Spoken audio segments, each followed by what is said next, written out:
Banjir. Objek wisata Pantai Pelangi di Desa Matang Rayu, Pedawa Puntung, Kabupaten Aceh Timur, porak-poranda dihantam gelombang pasang pada Jumat 8 Oktober 2021. Sekitar 20 meter air laut tampak menghantam sejumlah tempat milik para pedagang yang ada di kawasan itu.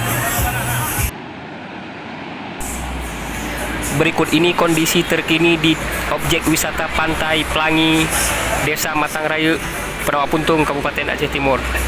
Ali ibu, matahari dong, abi. Pak.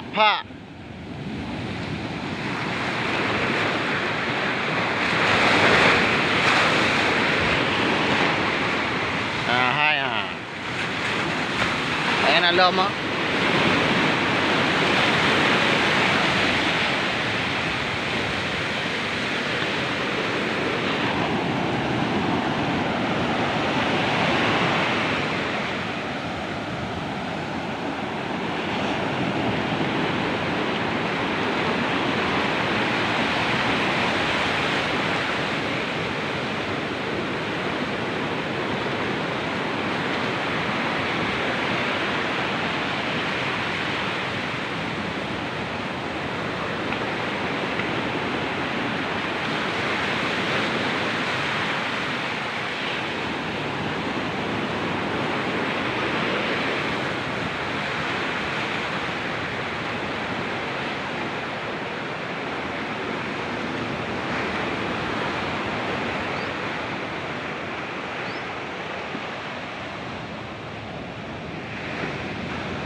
Pasang besar.